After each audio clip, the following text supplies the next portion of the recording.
నమస్తే, welcome to our channel. నేను మీ యామ్ని. ప్రస్తుతం మనతో ఉన్నారు చింతా రాజశేఖర్ గారు. సో ప్రజెంట్ జరుగుతున్న సిచ్యువేషన్స్ గురించి మనం అడిగి తెలుసుకుందాము. నమస్తే సార్. నమస్తే సార్, బాగున్నారా? సార్, ఇప్పటి వరకు మనం ఒక 10 రోజుల నుంచి చూస్తూనే ఉన్నాము. అన్వేషణ గారు వచ్చి బెట్టింగ్ ప్రమోషన్ చేసిన వాళ్ళ గురించి చెప్పడం చేయడం, వాళ్ళకి సంబంధించిన కేసులు అవన్నీ జరుగుతూ ఉన్నాయి. అయితే పరేషాన్ బాయ్స్ అనే ఒక ఛానల్ ఉంది. అందులో ఒకళ్ళు ఇమ్రాన్ అనే ఆయన వ్యక్తి ఉన్నాడు. ఆయన కూడా బెట్టింగ్ ప్రమోషన్స్ చేశాడు. ఇప్పుడు ప్రెజెంట్ ఆయన అడ్రస్ లేదు. ఆ టీంలోనే ఒక అబ్బాయి ఉన్నారండి, బబ్బు అని. సో ప్రెజెంట్ జరుగుతున్న సిచ్యువేషన్స్కి సంబంధించి అవన్నీ తెలుసుకుని బెట్టింగ్ యాప్స్లో వాళ్ళ అబ్బాయిని కూడా కేసు పడిద్దని చేసిద్దని ఆలోచనతో వాళ్ళ నాన్న ఈ మధ్య చనిపోయారనమాట. సో ఇప్పుడు తప్పు ఎవరిదై ఉండొచ్చండి? అంటే ఇప్పుడు అన్వేషణ గారు ఆ వీడియో చేసి పెట్టడం వల్ల అదంతా చూసి వాళ్ళ నాన్న చనిపోయారని వాళ్ళు చెప్తూ ఉన్నారు.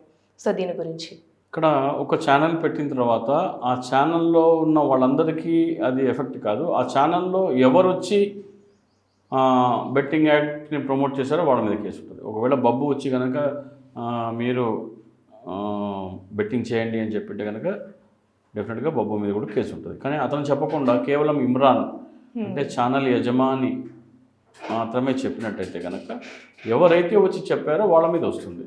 ఈ ఛానల్ కంటే ఇంపార్టెంట్ కూడా ఏ వ్యక్తి వచ్చి ఎండార్స్ చేశారో. ఫర్ ఎగ్జాంపుల్ సినిమా నటులు ఉన్నారు. సినిమా నటులు కానీ లేకపోతే యాంకర్స్ కానీ లేకపోతే చాలా ఛానల్స్లో వెళ్ళి వాళ్ళు మాట్లాడుతూ ఉంటారు. ఆ ఛానల్లో కంటే కూడా వాళ్ళు ప్రమోట్ చేసిన దీన్ని, ఫర్ ఎగ్జాంపుల్ ప్రభాస్ బాలకృష్ణ మరి ఎవరి మీద ఒక బెట్టింగ్ యాప్ని ప్రమోట్ చేశారని ఆహా ఛానల్లో వస్తుంది. ఆహా ఛానల్ దాన్ని ప్రమోట్ చేస్తుంది. ఆహా ఛానల్లో బాలకృష్ణ దాన్ని ఎండార్స్ చేస్తే బాలకృష్ణకి వస్తుంది. ఎందుకంటే ఆయన గిఫ్ట్ హ్యాంపర్ తీసుకొని ఈ ఫ్యూచర్ గేమింగ్ యాప్ అనేది చెప్తుంటారు, దాంట్లో ఆయనకి వస్తుంది, అందరికీ వస్తుంది.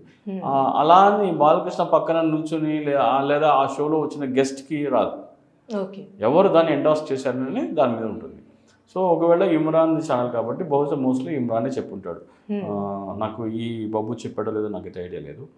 సో అసలు ఆ ఛానల్ గురించే లేదు, పరేషాన్ బాయ్స్ అనే ఛానల్ గురించి కూడా నాకు అవగాహన లేదు. ఇప్పుడే మీరు చెప్తుంటే అది చూశాను. సో ఒకవేళ ఈ బబ్బు అనే విధంగా ఎండార్స్ చేస్తేనే అతని మీద కేసులు, అట్లా కేసు లేదు. ఆయన ఎండార్స్ చేసినా కానీ ఆయన మైనర్ లాగా కనపడుతున్నాడు కాబట్టి చిన్న అబ్బాయి. సో అతను అంత తీవ్రమైన కేసులు అయితే ఏమి ఉండవు ఆయన మీద. మేజర్ అయితే వేరుగా ఉంటుంది, మైనర్ అయితే హత్యలకి కూడా ఎగ్జామ్షన్ ఉంటుంది. వాళ్ళు వేరే అకామిడేషన్ సెంటర్కి పంపిస్తారు, అక్కడ కౌన్సిలింగ్ ఇస్తారు. సో బాలల కారాగారం ఉంటుంది కదా, అది వేరేగా ఉంటుంది. సో అంత గ్రీవియన్స్ ఉంటుంది. ఈయన అంత భయపడాల్సిన అవసరం లేదు. ఇక్కడ అతను పోక్సో కేసు పడుతుంది అని చెప్పడం అనేది వాళ్ళ మదర్ చెప్తున్నారు, బొబ్బు వాళ్ళ మదర్. అసలు బెట్టింగ్ యాప్స్కి పోక్సో కేసు అట్రాక్టే అవ్వదు. పోక్సో అంటే చిన్న పిల్లలు, అంటే 18 సంవత్సరాల లోపు పిల్లలని లైంగికంగా వేధిస్తే వచ్చే కేసు పోక్సో కేసు. దానికి బెట్టింగ్కి సంబంధం లేదు. బెట్టింగ్ యాప్ వేరు, పోక్సో వేరు. చిన్న పిల్లలని, అది కూడా 18 దాటని పిల్లలని ఏమన్నా సరే లైంగికంగా వేధిస్తే అట్రాక్ట్ అయ్యే కేసు పోక్సో కేసు. ఆ కేసుకి బెట్టింగ్కి ఆ సెక్షనే సంబంధం, మ్యాటర్ ఇది కాదు. కాబట్టి మరి నా అన్వేషణ అవగాహన లేకుండా మాట్లాడినట్టు లెక్క. ఒకవేళ పోక్సో అని అతను చెప్పినట్టయితే అన్వేషణ మరి సంబంధం లేని యాక్ట్ చెప్పడం వలన వాళ్ళ తండ్రి మనోవేదనకు గురై అవన్నీ టెన్షన్స్ పెట్టుకొని బ్రెయిన్లో రక్త అయిపోవడం వల్ల బ్లడ్ క్లాట్ అయ్యి కోమాలోకి వెళ్ళిపోయి చనిపోయారని వాళ్ళ మదర్ చెప్తున్నారు. ఒకవేళ అదే నిజమైతే డెఫినెట్గా మరి ఈ అతని మీద కూడా కేసు పెట్టచ్చు.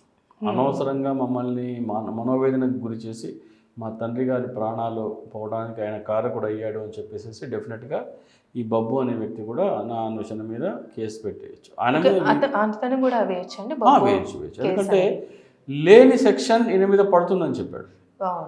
లేని సెక్షన్ పడుతుందని చెప్పడం వల్ల వాళ్ళ ఫాదర్ మనోవేదనకు గురయ్యారు. ఒకవేళ నా అన్వేషణ కనుక పోక్సో కేసు పడుతుంది అని అన్నాడు అనుకోండి, అంటే డెఫినెట్గా లేని చట్టాన్ని ఈయన మీద రుద్దే ప్రయత్నం చేశారు. దానివల్లనే ఆయన మనోవేదనకు గురై చనిపోయారని వాళ్ళు కేసు పెట్టచ్చు. సో ఇప్పుడు లేని చట్టం అంటే నువ్వు చెయ్యని తప్పు కూడా నీకు ఈ శిక్ష పడుతుంది అంటే పోక్సో కేసుకి బెట్టింగ్కి సంబంధం లేదు. సో ఆ కేసు కనుక వీళ్ళేస్తే డెఫినెట్గా ఆయన మీద కేసు ఫైల్ అయ్యే అవకాశం ఉంటుంది. ఇక్కడ ఇంకొక చాలా విషయం ఏంటంటే, ఈ నా అన్వేషణ అతను ఏమంటున్నారంటే బాధ్యత ఉండాలి, ఈ సమాజం పట్ల బాధ్యత ఉండాలి, బెట్టింగ్ యాప్స్ని ఎట్లా ప్రమోట్ చేస్తారు అని చెప్పేసి అంటా ఉన్నాడు. ఎవరు? నా అన్వేషణ. సినిమా హీరోలు కానీ సెలబ్రిటీలు కానీ. అవునండి. నేను నా అన్వేషణ నేను ఒక ప్రశ్న అడుగుతున్నాను మీ ఛానల్ ద్వారా. తమిళనాడులో కావేరీ వాటర్ డిస్ప్యూట్ వస్తే అక్కడ సినిమా నటులు కానీ సెలబ్రిటీలు కానీ యూట్యూబర్స్ కానీ అందరూ వచ్చి దానికోసం వచ్చి నిలబడతారు తమిళనాడులో. అలాగే వాళ్ళకి జల్లికట్టు వచ్చింది, యూట్యూబర్స్ అందరూ వచ్చి జల్లికట్టు కోసం నిలబడ్డారు.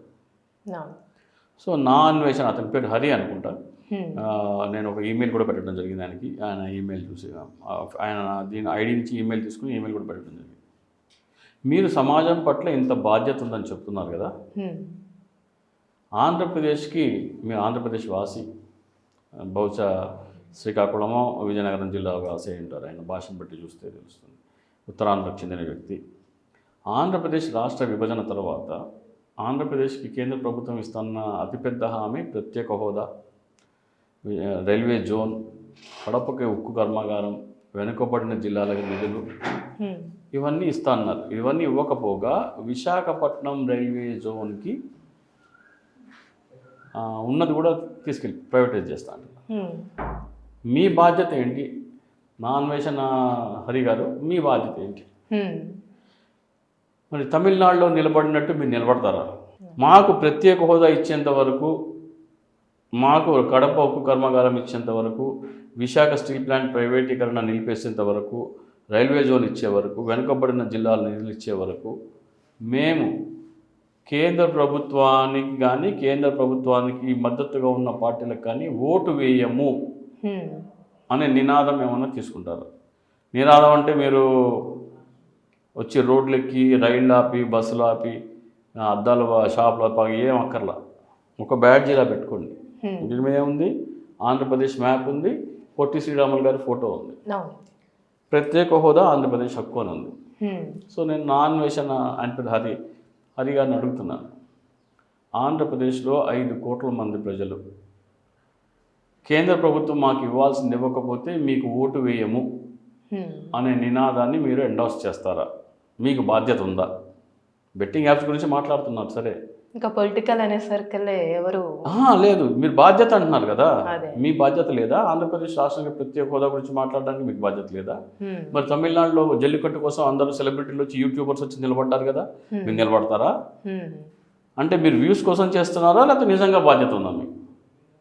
నిజంగా బాధ్యత ఉంటే 2 ప్రకటనలు చేయండి. ఆంధ్రప్రదేశ్లో ప్రతి పౌరుడు ప్రత్యేక హోదా ఆంధ్రప్రదేశ్ హక్కు అని, ఆంధ్రప్రదేశ్ కోసము ప్రాణత్యాగం చేసిన పొట్టి శ్రీరాములు గారి ఫోటోతో ఒక బ్యాడ్జ్ పెట్టుకోండి. 1. 2, ప్రత్యేక హోదా వ్యతిరేకులకి మా మనసులో చోటు లేదు, మా ఇంట్లో ఓటు లేదు అనే నినాదం వాళ్ళ ఇంటి వెలుపల పోస్టర్గా ప్రదర్శించమని చెప్పండి. ఈ ఉద్యమాన్ని మీరు సపోర్ట్ చేయండి.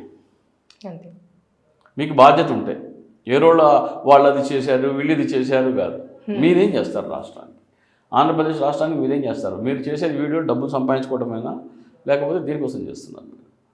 మీరు నిజంగా రాష్ట్రాల పట్ల ప్రేమ బాధ్యత ఉంటే ఈ పని చేయండి, ఈ ప్రకటన చేయండి. మీ సహచర యూట్యూబర్స్ అందరికీ చెప్పండి, బాబు మనమందరము మన ఆంధ్రప్రదేశ్ మన వ్యూస్ వల్ల మన వీడియోస్ చూసేది ఎవరు? ఆయన వీడియోస్ చూసేది ఎవరు? చాలా మంది మిలియన్స్ చూసేది ఎవరు? తెలుగు ప్రజలే. తెలుగు ప్రజలే. ఏ మరాఠీ వాళ్ళు, హిందీ వాళ్ళు, వీళ్ళు ఎవరు చూడరు, వాళ్ళకి భాష రాదు కదా. ఆయన ఏ విదేశాల్లో వీడియో చేస్తారో వాళ్ళు కూడా చూడరు కదా. సో తెలుగు వాళ్ళు చూస్తే నీకు ఆదాయం వస్తుంది, తెలుగు వాళ్ళకి నువ్వేం చేస్తావు? మనం అంటే ఏం చేస్తున్నాం? తెలుగు వాళ్ళ మీద నీ జీవనోపాధి గడుస్తుంది, తెలుగు వచ్చిన వాళ్ళే చూస్తారు నీ వీడియో, ఎవరు చూడరు. ఆ తెలుగు రాష్ట్రానికి అన్యాయం జరిగింది, నీ బాధ్యత ఏంటి? నువ్వు నిలబడతావా, లేదు నాకు అది సంబంధం లేదంటావా? ఈ పిలిపి నీకు ఏ పార్టీ అని, ప్రతి ఒక్క పార్టీ ప్రత్యేక హోదా కావాలంటుంది కదా. నువ్వు బీజేపీకి భయపడొద్దు, నీ రాష్ట్రం మీద నీకు ప్రేమ ఉంటే నువ్వు పిలిపి అప్పుడు మాట్లాడు. అప్పుడు విలువల గురించి, బాధ్యతల గురించి, నిజాయితీ గురించి మాట్లాడు. Thank you so much sir.